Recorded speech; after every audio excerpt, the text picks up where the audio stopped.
Salam alaikum, Azul Filaoun. Vous a-t-on déjà parlé de Abdelrahman Taleb dit Mohamed Akli?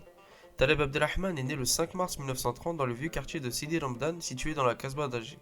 Issu d'une famille kabyle originaire de la commune d'Asfoun à Tizi Ouzou, sa famille était venue s'installer à Alger à l'époque. Il fera sa primaire à l'école Fateh, puis l'école Saroui située dans le quartier populaire de Soustara, où il porte un intérêt particulier pour la chimie. Il était le seul élève à participer en classe de sciences physiques. Il s'était fait remarquer par son professeur pour sa curiosité.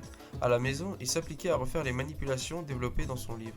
Il avait même appris l'allemand pour analyser les expériences du père des fusées V2, Werner von Braun. Tout cela avant de rentrer au collège Guimin à Bab el-Oued, là où la discrimination raciale était palpable. Il sera donc obligé de quitter son établissement afin de continuer ses études dans des institutions privées.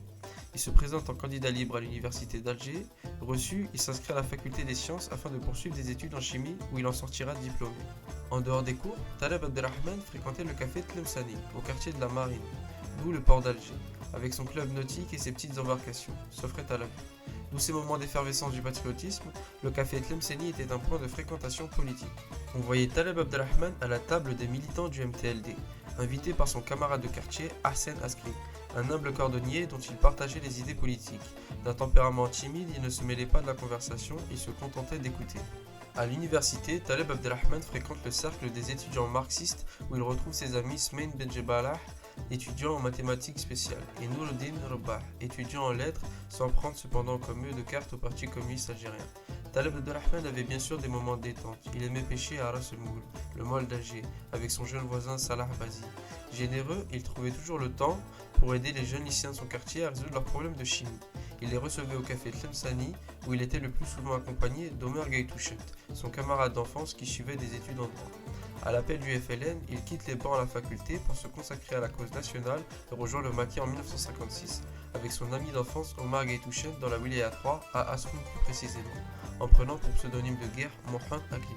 Puis, à la suite de l'attentat du 10 août 1956 à la rue de Thébès dans la Casbah d'Alger perpétré par des ultras de l'Algérie française contre les populations civiles algériennes, l'étudiant en chimie est affecté par le colonel Sissadek à la zone autonome d'Alger pour fabriquer des explosifs dans des laboratoires de fortune, accueilli par Yassef Saadi, chef de la Casbah à cette époque. En compagnie de Rachid Kaouch, il va monter un atelier clandestin à l'impasse de la Grenade dans la Casbah, puis un autre à la Villa des Roses à El Biyar. Mais le 11 octobre 1956, une étincelle va provoquer une explosion qui tuera son ami et attirera l'attention des militaires français sur leurs activités. Taleb Abdelrahman trouvera donc refuge auprès de ses frères de combat dans les montagnes de Sheria. Activement recherché, il est appréhendé en juin 1957 au sud de Blida par le 3e RPC, considéré comme l'artificier du réseau bombe de Yassef Saadi durant la bataille d'Alger. Pendant plus d'un mois, son arrestation reste top secrète. Il sera pendant tout ce temps torturé jour et nuit afin d'avoir plus amples informations sur les activités du FLN. Malheureusement pour l'armée française, Abdelrahman Taleb restera silencieux. Il est condamné à mort par le tribunal permanent des forces armées d'Alger le 7 décembre 1957, en même temps que Jamila Bouhired, Jamila Bouaza et Abdelrani Marsali. Il sera exécuté le 24 avril 1958 à l'aube.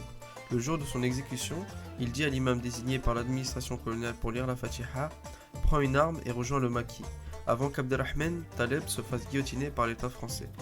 Merci à tous d'avoir visionné la vidéo, n'hésitez pas à mettre un j'aime et de vous abonner pour de prochaines vidéos. Que la paix soit sur vous.